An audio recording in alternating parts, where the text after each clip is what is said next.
Hello, it's Steve with CarSmart in Niagara Falls, and we've got a very rare and unique car for you today. A Fiat 124 Spider 2017. And of course, this is sort of a relaunch or a redo of the original 124 Spider that came back out in 1966. It was quite an iconic vehicle in its day. Of course, the flair of the Italian styling, etc.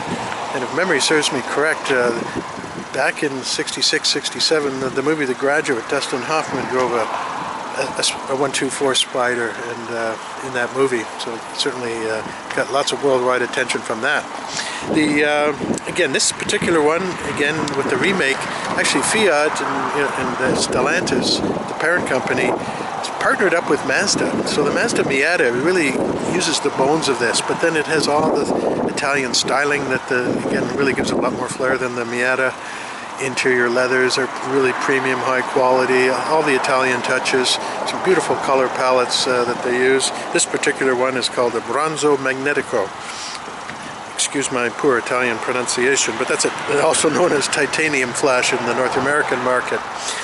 Again, this has just 69,100 kilometers as it sits here today. It was traded in by a local Niagara Falls couple. They were the second owners on the car, and but again, life has changed for them. They just weren't using it to what they felt they really needed to, and decided to cash out and traded it in along with another vehicle to go down to a single vehicle for his wife.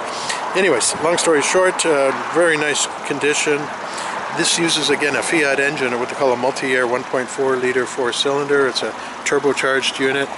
Using sequential, not direct injection, so it shouldn't have the carbon issues that you see with direct injection small turbo engines. And again, quite peppy. 160 horsepower, 184 pound-feet of torque. And that's all paired up with a automatic transmission, a 6-speed Aisin. Again, this is where the Mazda affiliation. Aisin is a Japanese company that supply transmissions worldwide for a lot of manufacturers, but certainly for the Miata uses the exact same transmission. We've got nice 17-inch aluminum alloy wheels, shod with virtually brand new top of the line Continental Extreme Contact DWS, which is called a dry wet snow tire. So it's really an all-season sort of sport touring radial. These are not cheap tires, I'm sure. These were just added here at Niagara Tire and Battery in Niagara Falls this May.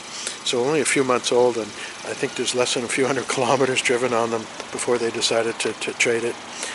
Anyways, when moving around the front, you'll see LED sort of halo lights around the outside that also act as your daytime running lights. And we've got LED projector beam headlights, or nice crisp white illumination. Headlamp washers come out of those little nozzles. Down below we've got the fog lights, of course signal lamps, both on the sides as well as here, as well in the fenders. Beautiful styling through you can see the way that hood is stamped. And this is what they call a mica based paint, so the metallic is actually the mica, the mineral mica, and they tend to give a lot of what painters call flop, where based on the angle that you're looking at it, it almost changes colors, and really is a gorgeous color, nice and deep and rich. Again, nice 17-inch alloy wheels, got optional anti-theft lock nuts and a wheel lock key to remove them. You can see a nice little stubby antenna plus a shark fin antenna. This has the GPS navigation option. This is the Lusso trim edition, so when you look at it, there's a base model, there's the Lusso, sort of the luxury model, then there's the Abarth, which is sort of the sport model. But when you look at the specs, it's 4 horsepower difference between this and the Abarth, so hardly worth the difference in my opinion.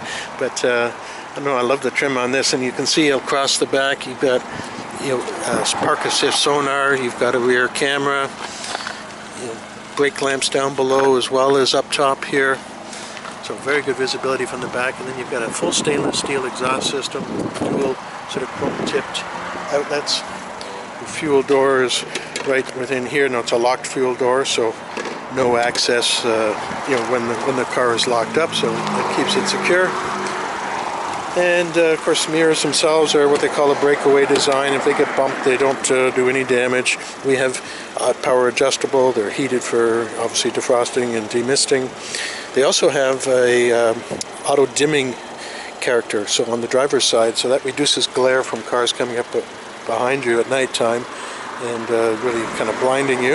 And then you've got also built-in blind spot assist. Okay, so he's got sensors back in here which are what they call cross traffic assist, as well as blind spot warning. So if somebody in that blind spot or anything moving in behind you will be picked up and warning you on the side. And the nice thing with this, both this and the Mazda do it, it's not just a visual alert, it also has a beeping noise, you know, if you try to signal into it. So it gives you both an audible and a visual warning. Keys themselves are a smart key, or you know what they call proximity keys. Excuse me, dropped my notes. So when you approach the car, that little black button there, you know, you don't even have to take the key out of your pocket. Just tap the button, unlocks the door, jump in, and then you've got a push button, stop start over here. You just have to place your foot on the brake before doing that, and away you go. Windows, door locks, and mirrors are all over here. You do have a lockout button that sort of cancels the other power window, so if you had a youngster in there that was playing with the power windows, you can certainly put a stop to that. Seats themselves are premium, again, sort of a high grade, often called a Napa leather. They've got speakers. You may have noticed a little BOSE icon here on the headrest, but you got speakers embedded within the headrest, which is really a good idea on a convertible, because when top down, there's obviously a lot of external wind noise and whatnot. And so speakers within the headrest, speakers in the doors, speakers up top here in the side pillars, and again BOSE, so it's a nice high-powered system, good sound quality and fidelity. Leather wrap steering wheel, tilt wheel on the underside. There's your blind spot assist if you wish to turn it off. You can turn off your vehicle stability control and traction control by activating this button. Tire pressure monitor set button is there. The seat itself, it's a manual sort of fore-aft adjustment and sort of rake adjustment for reclining. You've got a height adjuster on the seat cushion itself. You can lift the seat up and down. In behind the seat as well, you've got little storage cubby holes on both, or behind both driver and passenger sides. Then there's also a central, recline that. There's a central storage bin in here with a lock on it, and this is really your, replaces that sort of glove box that you'd see on most cars, sort of in the passenger front. But again, because of the size of the car, they've opened it up in the middle here. That makes a lot of sense. And I love this little plaque. It's the 50th anniversary of this car. It's a numbered edition, so 088 is the production number on this. This is the actual release lever for the convertible top, which we'll get into in a moment to put it up. But you see, these are actual functional roll bars.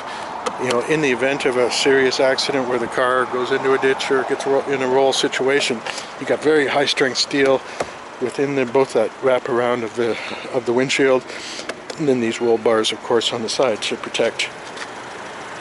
Also, if you were to peel off the doors, you'll find high strength steel pillars within there, crumple zones on front and back, and a number of airbags. You've got actually a sort of a dual airbag system in the side. Traditionally, you see sort of a side airbag. This also has an extension on it, what they call a side head airbag. Because you don't have a full roof on it with airbags dropping down, they actually project out of the seat and protect your upper body and head in an impact. And then naturally we do have frontal airbags on both sides, what they call a dual stage airbag. Dual stage airbags, like its name suggests, will deploy at different levels, a lower or higher threshold based on the amount of impact energy. So let's have a seat here, and you do sit quite low on these, which gives you a real nice driving position. I mentioned earlier, just 69,100 kilometers. Above that is the fuel economy meter, which I just zeroed out. That's why it's showing poor fuel economy. We're just obviously not moving here. Up above that, you'll see engine temperature gauge, 24 degrees. That's your outside or ambient temperature.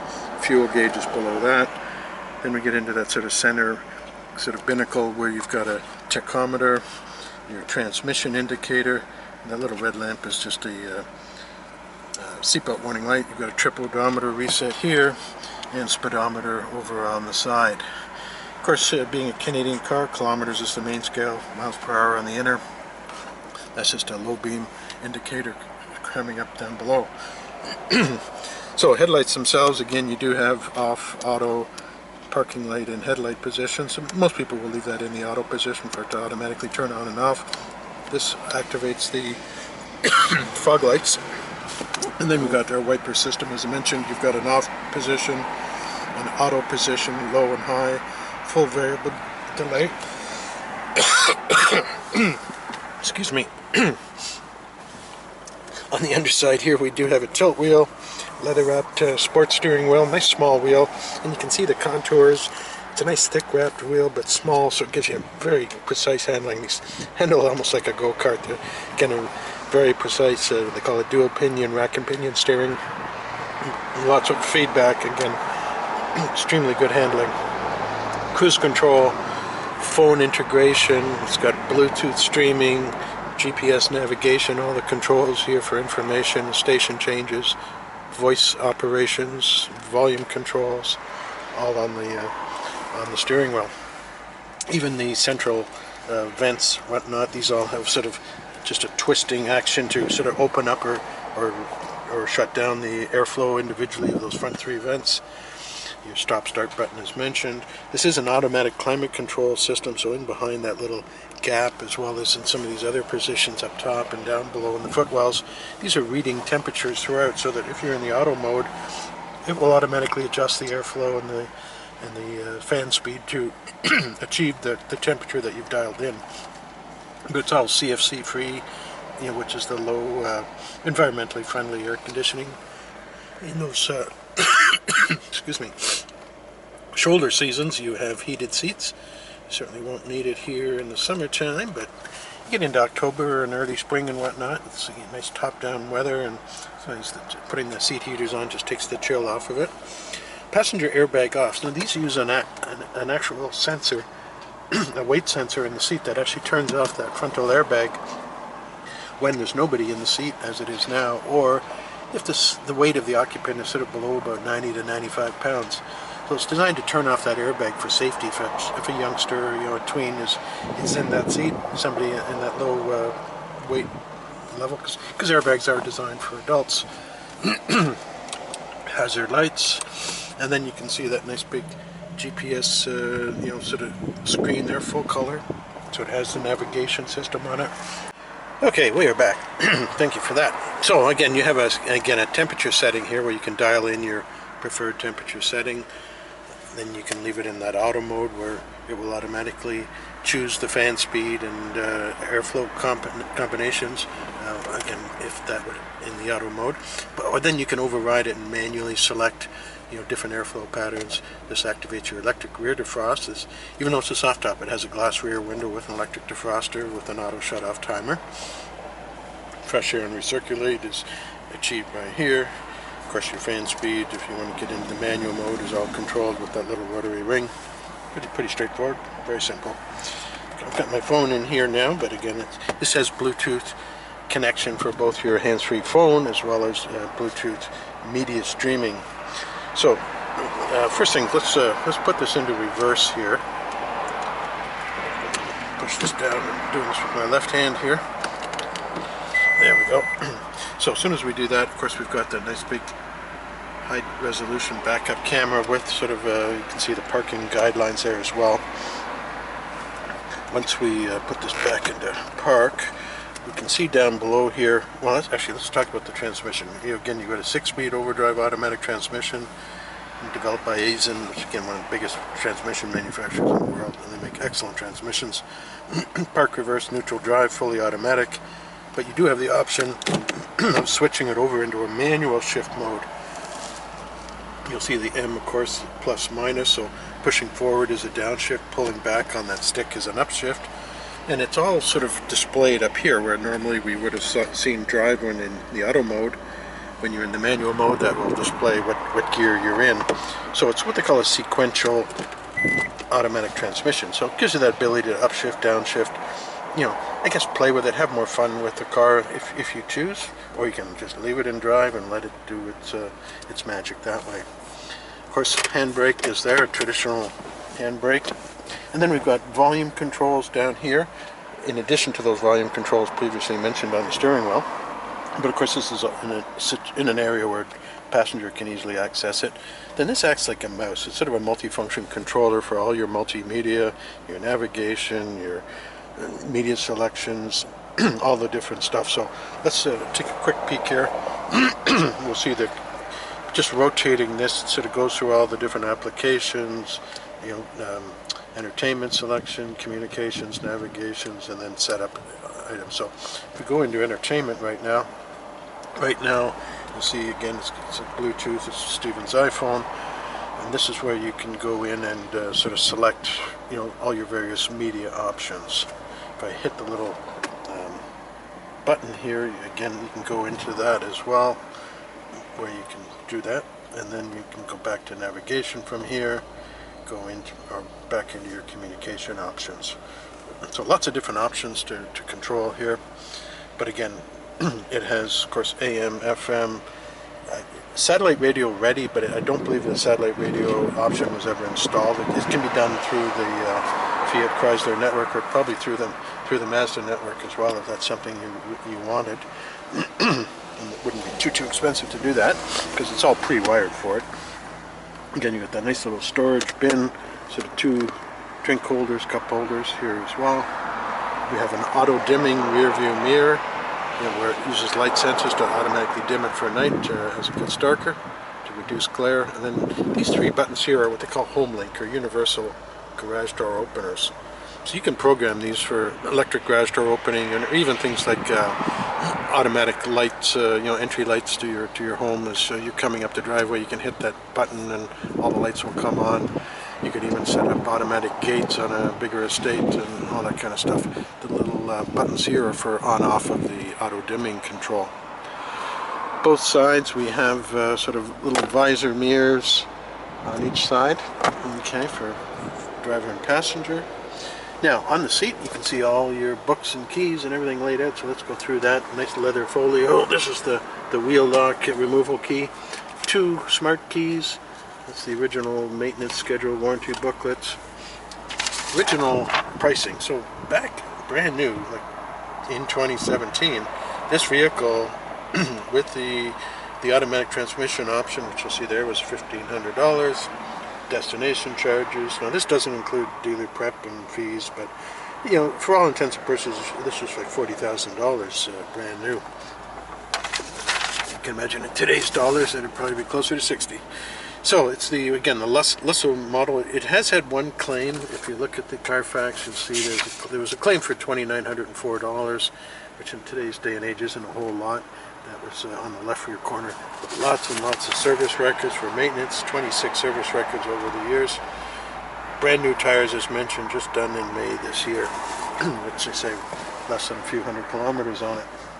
So let's, I'm going to stand up here because I've only got one hand to operate that roof with, but this is it's the kind of thing you can actually do from sitting. And it just pushes into place. You'll see again a glass rear window. Securing it is done with just a little pull down lever here. It's just a single locking mechanism. To unlock it, you just flip that up and flip it back. Very, very simple. Power windows up, we'll do that. While we're here, I'm going to open up the hood release and hit the trunk release. Now we do have floor mats for it. You'll see the 124 Spider. It's just under plastic. We steam clean these all thoroughly. They all go through a full polish, 3-stage polish with a light nano coat inside the trunk. Decent space. It's got external hinges so it doesn't impinge on the internal closing. And this is like a little first aid kit inside. And it's nice the way the top folds down. It's all folds into that section in behind, so it doesn't reduce your trunk space. Many cars that have folding tops, and especially the electric ones, they'll actually fold into the trunk and really limit your cargo space. So not the case with this. It's you get the same amount of cargo space with top up or down. And you can see the top is, other than a couple of minor spots on it, it is clean. There's no tears, no wear. Really good shape. One thing that's always important with a convertible, many people don't realize, is if you're washing the car, make sure the top is well dried, air dried. before you put it down. If it goes down when it's wet and it sits in there, especially for any length of time, that can cause sort of a mildew that can create top damage. So there's our 1.4 liter. It's a single overhead can, 16 valve with variable valve timing. That's what they call the multi-air. It's an intercooled turbo, and it's also the actual turbo housing itself. It's from Garrett, and this is it right here. It's also water cooled. It has a water jacket that cools that central bearing, which is very important because turbochargers spin very, very fast, up to, literally 20,000 RPM on many of them. And this can develop a lot of heat. So a couple of key things always important on a turbo. When it's been out running, especially if it's hot and running hard on the highway, don't shut the car off immediately when you get home. Let it idle for 30 to 60 seconds, and that continues that water jacket cooling. It cools down that turbocharger, and that's very important for the life of the vehicle. Now, as far as fuel, you can use regular 87 octane, 89 mid-grade, or premium. Obviously, you're going to get a little more horsepower out of the premium fuel, but that really depends on your driving style and habits. Again, if fuel economy and price is key to you, you can certainly get away quite nicely with regular unleaded gas. That pretty much wraps it up. I'm Steve. We're CarSmart Niagara Falls. I don't think this car is going to last too long. It's just too pretty. Lovely color. Lovely condition.